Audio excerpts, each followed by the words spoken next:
எல்லாருக்கும் வணக்கம்.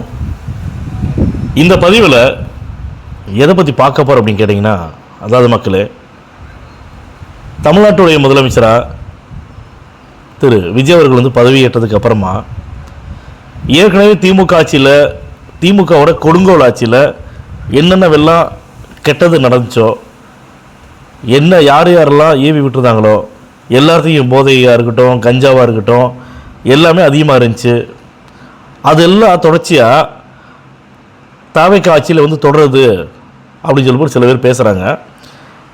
தொடர்ந்தாலுமே அதை மேலே வந்து உடனடியாக கவனம் செலுத்தி நல்ல காவல்துறை அதிகாரிகளை நியமனம் பண்ணி இம்மிடியட்டாக வந்து சட்ட நடவடிக்கையை படு வேகமாக வந்து விஜய் அவர்கள் வந்து எடுத்துகிட்டு இருக்கிறாங்க. குறிப்பாக சொல்லணும் அப்படின்னா, இப்போ தமிழ்நாட்டில் இருக்கக்கூடிய முக்கியமான ஒரு பிரச்சனை, அந்த பிரச்சனை உருவாகிறதுக்கு காரணமே திமுக அப்படிங்கிற தீய சக்தியோட ஆட்களால் தான் அந்த பிரச்சனை மக்களுக்கு நேர்ந்துட்டு இருக்குது. என்ன பிரச்சனைன்னு கேட்டிங்கன்னா, தமிழ்நாடு முழுக்க, சென்னை முழுக்க பார்த்தீங்கன்னா மின்வெட்டு, பீஸ் கேரியர் வந்து பிடிங்கிட்டு போயிடுறாங்க, திருடிட்டு போயிடுறாங்க. பிடிங்கிட்டு போயிட்டாங்க அப்படிங்கிறதெல்லாம் தாண்டி திருடிட்டு போயிடுறாங்க. திமுகவோட திருடர்கள்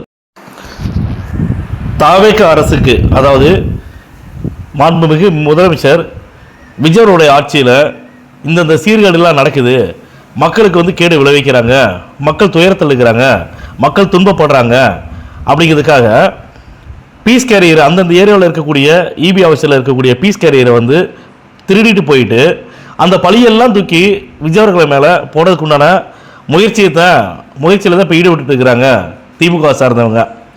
அவங்க மேலே கடும் நடவடிக்கை எடுக்கிறது இல்லாமல், யார் பீஸ் கேரியர் திருடிட்டு போனாங்களோ அவங்க மேலே கடுமையான நடவடிக்கைகள் எடுக்கிறது மட்டுமல்லாமல், அவங்கள தூண்டி விட்டது யார், திருட சொன்னது யார், அந்தந்த ஏரியாவில் இருக்கக்கூடிய திமுக சார்ந்தவங்களை தான் கண்டிப்பாக இருப்பாங்க. அவங்கள கண்டுபிடிச்சி கடுமையான நடவடிக்கைகளை வந்து எடுக்கணும் அப்படிங்கிறத எங்களுடைய யூடியூப் சேனல் சார்பாக வந்து நாங்கள் தாழ்மையாக கேட்டுக்கிறோம். ஏன்னா தமிழக வெற்றி கழகம் பார்த்தீங்கன்னா சிறப்பான ஆட்சியை, மக்களுக்கு உண்டான ஆட்சியை, மக்களுக்கான ஆட்சியை தான் பண்ணிட்டு இருக்கிறாங்க. மாண்புமிகு திரு விஜய் அவர்கள் வந்து பார்த்தீங்கன்னா சிறப்புமாக சூப்பராக பண்ணிட்டு இருக்கிறாங்க. அவருடைய தாவேக்கால இருக்கக்கூடிய சட்டமன்ற உறுப்பினர்களாக இருக்கட்டும், அமைச்சர்களாக இருக்கட்டும், எல்லாருமே ஃபீல்டு ஒர்க்கு இறங்கி வந்து களத்தில் இறங்கி வந்து பணியாற்றிட்டு இருக்கிறாங்க. மக்களுக்கு ஏதாவது பிரச்சனை அப்படின்னா இம்மிடியட்டாக வந்து அந்த ஏரியாவில் இருக்க பிரச்சனைங்கிற இடத்துல வந்து போயிட்டு நின்று வேலை செய்கிறாங்க.